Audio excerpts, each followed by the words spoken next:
Palakkad railway division വെട്ടിമുറിക്കുന്നതിനെതിരെ പ്രതിഷേധം ശക്തമാകുന്നു. Division വിഭജനം യാഥാർത്ഥ്യമായാൽ പാലക്കാടിന്റെ പ്രസക്തിയും വരുമാനവും കുറയുമെന്ന് കേരള എംപിമാർ. കർണാടക തെരഞ്ഞെടുപ്പ് മുന്നിൽ കണ്ട് BJP നടത്തുന്ന നീക്കമെന്നാണ് വിലയിരുത്തൽ. വിവരങ്ങളുമായി ബിനോയ് ചേരുന്നുണ്ട്. ബിനോയ്, എന്തായാലും പ്രതിഷേധം ശക്തമാവുകയാണ്. ഇപ്പോൾ ഡിവിഷൻ വിഭജനം യാഥാർത്ഥ്യമായാൽ ഉണ്ടാകുന്ന പ്രശ്നങ്ങളെക്കുറിച്ചൊക്കെയാണ് ഇപ്പോൾ ഏറ്റവും കൂടുതൽ പ്രതിഷേധിക്കുന്നത്. വിശദാംശങ്ങൾ എങ്ങനെയാണ്? പാലക്കാട് റെയിൽവേ ഡിവിഷൻ വിഭജിക്കുന്നതിനെതിരെ ശക്തമായ പ്രതിഷേധമാണ് കേരള എംപിമാരുടെ ഭാഗത്തു നിന്നും ഇപ്പോൾ ഉയരുന്നത്.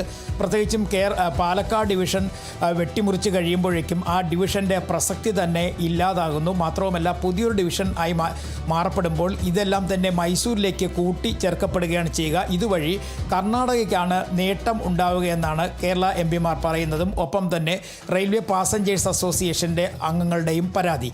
ഒരു പ്രധാനപ്പെട്ട കാര്യം, പനമ്പൂർ ഉൾപ്പെടെയുള്ള തീരദേശ മേഖലകളിൽ പെടുന്ന സ്ഥലങ്ങളിൽ നിന്നും ഏറ്റവും കൂടുതൽ തീരദേശ മേഖലയുമായി ബന്ധപ്പെട്ട കയറ്റിറക്ക് ജോലികളിൽ ഏറ്റവും കൂടുതൽ സാധനങ്ങൾ കൊണ്ടുപോകുന്നത് റെയിൽ മാർഗമാണ്. അതുവഴി വലിയ തരത്തിലുള്ള വരുമാനമാണ് പാലക്കാട് ഡിവിഷന് ലഭിച്ചുകൊണ്ടിരുന്നത്. ആ വരുമാനം ഇല്ലാതാകും. അതായത് വരുമാന നഷ്ടം കണക്കാക്കുമ്പോഴേക്കും പാലക്കാട് ഡിവിഷൻ ഏകദേശം 1100 കോടിയോളം രൂപയാണ് നഷ്ടം വരിക പ്രതിവർഷം. അതേസമയം ഏകദേശം 600 മുതൽ 800 കോടി വരെ മൈസൂർ ഡിവിഷന് അധിക വരുമാനമായി ലഭിക്കുകയും ചെയ്യും. ഇതാണ് ഇപ്പോൾ പുതിയ ചർച്ചയായി മാറിക്കൊണ്ടിരിക്കുന്നത്. നേരത്തെ പാലക്കാട് ഡിവിഷൻ വെട്ടിമുറിക്കാനൊരു നീക്കം നടത്തിയിരുന്നെങ്കിൽ തന്നെ പക്ഷേ അന്ന് കഞ്ചിക്കോട് കോച്ച് ഫാക്ടറി നൽകാം എന്ന് കേന്ദ്ര സർക്കാർ പറഞ്ഞിരുന്നു. അങ്ങനെ ആ പ്രശ്നങ്ങൾ പരിഹരിക്കുകയും പക്ഷേ കഴിഞ്ഞ ദിവസങ്ങളിലൊക്കെ തന്നെ കഞ്ചിക്കോട് കോച്ച് ഫാക്ടറിയുമായി ബന്ധപ്പെട്ട ചർച്ചകൾ ഉയർന്നു വന്നെങ്കിൽ തന്നെയും നിലവിലെ സാഹചര്യത്തിൽ ഒരു കോച്ച് ഫാക്ടറി അനിവാര്യമല്ല, ആവശ്യമില്ല എന്ന് പറഞ്ഞുകൊണ്ട് ഒഴിവാക്കുകയും അവിടെയും ഏക്കർ കണക്കിന് സ്ഥലം ഇപ്പോൾ റെയിൽവേയുടേതായി ഒഴിഞ്ഞുകിടക്കുന്ന ഒരു സാഹചര്യം നിലനിൽക്കുന്നു.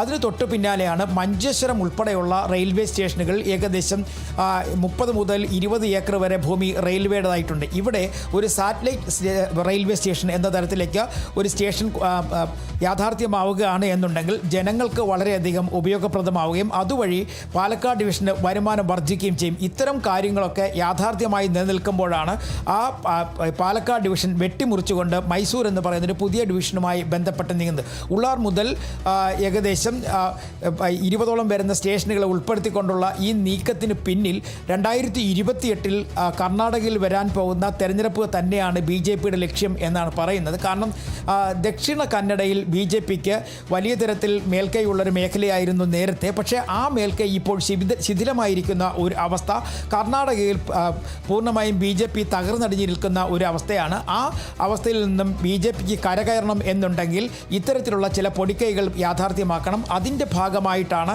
ഈ അർദ്ധരാത്രിയിൽ ഡിവിഷൻ വിഭജനം എന്ന ഒരു ഓർഡർ പുറത്തിറക്കുന്നതും ആ ഓർഡറിൻ്റെ അടിസ്ഥാനത്തിൽ വിഭജനത്തിലുള്ള നടപടികളുമായി മുന്നോട്ട് പോകാൻ റെയിൽവേ തീരുമാനിക്കുന്നത്. സാധാരണഗതിയിൽ ഒരു ചർച്ച പോലും നടത്താതെയുള്ള ഒരു നീക്കമാണ് റെയിൽവേയുടെ ഭാഗത്ത് നിന്നും ഉണ്ടായിരിക്കുന്നത്. ഇതിന് പിന്നിൽ കർണാടകയിൽ നിന്നുള്ള BJP കക്ഷി അല്ലെങ്കിൽ BJP നേതാക്കന്മാരുടെ നീക്കം എന്നു തന്നെയാണ് കേരളത്തിൽ നിന്നുള്ള MPമാരും ജനപ്രതിനിധികളും ഉൾപ്പെടെയുള്ളവർ പറയുന്നത്.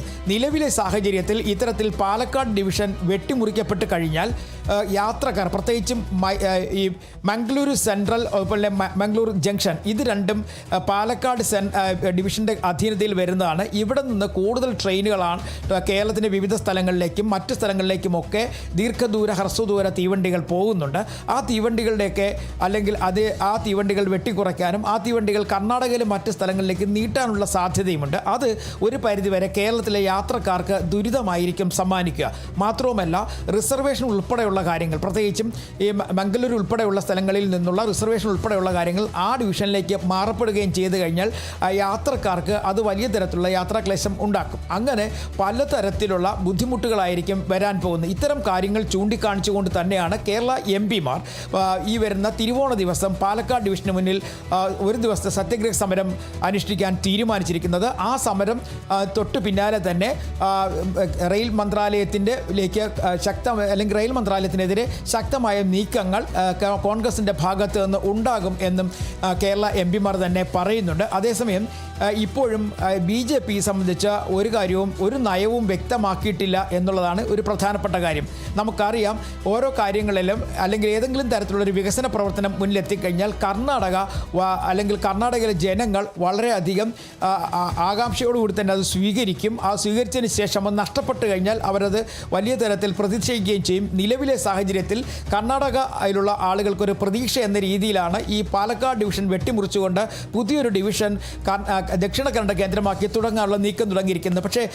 പക്ഷേ ഇതിൽ നിന്നും റെയിൽവേ പിന്മാറുകയാണെങ്കിൽ വലിയ തരത്തിലുള്ള സമരം കർണാടകയുടെ ഭാഗത്തുനിന്നുണ്ടാകാനുള്ള സാധ്യത തള്ളിക്കളയാനാകില്ല. അങ്ങനെയാണെന്നുണ്ടെങ്കിൽ അത് മറ്റൊരു രാഷ്ട്രീയ മാറ്റമായി മാറപ്പെടും. അതുകൊണ്ട് തന്നെ BJP തൽക്കാലം ഇത്തരത്തിലൊരു നീക്കം നടത്തി പിന്മാറി നിന്നാൽ തന്നെയും ജനങ്ങൾ ഈ സമരം ഏറ്റെടുക്കും. അതുവഴി കർണാടകത്തിന് നേട്ടമുണ്ടാകുമെന്ന് BJPക്ക് അറിയാം.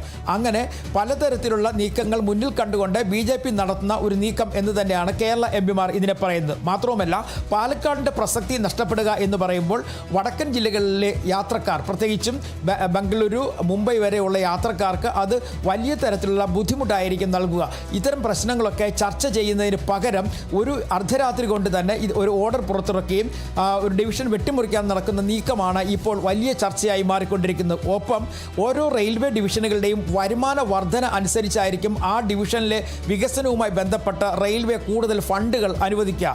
ഇത്തരത്തിൽ പാലക്കാട് ഡിവിഷനെ വെട്ടിമുറിക്കപ്പെട്ട് കഴിഞ്ഞാൽ അവരുടെ പാലക്കാട് ഡിവിഷൻ്റെ സാമ്പത്തിക അല്ലെങ്കിൽ വരുമാനം കുറയുകയും അതുവഴി റെയിൽവേ വികസനങ്ങൾക്ക് വലിയ തരത്തിലുള്ള വാതിൽ അടയപ്പെടുകയും ചെയ്യും.